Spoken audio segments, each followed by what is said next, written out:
গঙ্গাসাগর মেলার পর আবারও পুণ্য লাভের আশায় দূর দূরান্ত থেকে পুণ্যার্থীরা এসে ভিড় জমিয়েছেন গঙ্গাসাগরে। মাঘী পূর্ণিমা উপলক্ষে বুধবার সকাল থেকেই গঙ্গাসাগরে শুরু হয়েছে পুণ্য স্নান। পুণ্য স্নানের পর একে একে পুণ্যার্থীরা পুজো দেন কপিল মুনির আশ্রমে।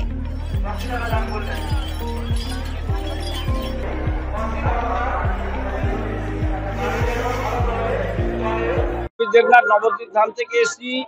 আমাদের মনে একটা বাঞ্ছা ছিল যে আমরা এই মাঘী পূর্ণিমা উপলক্ষে এই পূর্ণ লগ্নে আমরা সমুদ্রে এসে স্নান টান করবো এবং পুণ্য অর্জন করব। আমরা এখানে এসে এখানকার প্রশাসনিক হিসাবে যে আমাদেরকে যে সহযোগিতা করেছে সমস্ত দিক দিয়ে আমরা ভালো পেয়েছি, সব দিক দিয়ে ভালো পেয়েছি। আমরা এতে গর্বিত। We are very happy here and there. Hare Krishna, Krishna Krishna, Hare Hare, Hare Rama, Rama Rama, Hare. কারণ আজকে মাঘী পূর্ণিমা, ভালো তিথি, প্রয়াগরাজের একটা তিথি চলছে, সেই উপলক্ষে স্নান করতে আসলাম, ভালো লাগলো। কুম্ভের বেলা যাইনি, এত বিশাল ভিড়ের জন্য যেতে পারিনি, তাই এখানে এসে স্নান করলাম। পুণ্যার্থীদের নিরাপত্তা দিতে গঙ্গাসাগর চত্বরে ব্লক প্রশাসনের পক্ষ থেকে মোতায়েন করা হয় সিভিল ডিফেন্সের কর্মীদের। এছাড়াও জেলা প্রশাসনের পক্ষ থেকে নেওয়া হয়েছে একাধিক ব্যবস্থা। স্থলপথ ও জলপথে চলছে নজরদারি। পুণ্য স্নান সেরে যাতে পুণ্যার্থীরা সুষ্ঠুভাবে বাড়ি ফিরতে পারেন, এবার সেই দিকেই নজর রেখেছে প্রশাসন।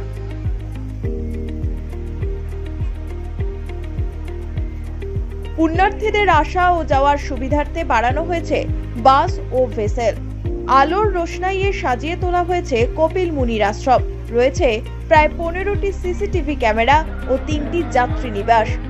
এদিন গঙ্গাসাগরে পুণ্য স্নান সেরে কপিল মুনির আশ্রমে পুজো দেন পুণ্যার্থীরা। হিন্দু ক্যালেন্ডারের মাঘ মাসে পূর্ণিমা হওয়ার দিনটিকে মাঘী পূর্ণিমা বলা হয়। এই দিনটি হিন্দু ও বৌদ্ধ উভয় ধর্মাবলম্বী পালন করে থাকেন। মাঘী পূর্ণিমার বিশেষত্ব, এই দিনে ঋষি ও সন্ন্যাসীরা 1 মাস ব্যাপী বিরত থাকার সমাপ্তি ঘোষণা করেন। এই দিনে চাঁদের উপাসনা করা হয়। এই দিনে বুদ্ধ ও বিষ্ণু পুজো করা হয়। এই দিনে তীর্থ স্নান করা হয়। বিশ্বাস করা হয় এই দিনে উপবাস ও প্রার্থনা করলে জীবনের সমস্ত উদ্বেগ দূর হয়। তাই দূর দূরান্ত থেকে এসে পুণ্য লাভের আশায় গঙ্গাসাগরে ডুব দিচ্ছেন পুণ্যার্থীরা। Bureau report, One India Bangla.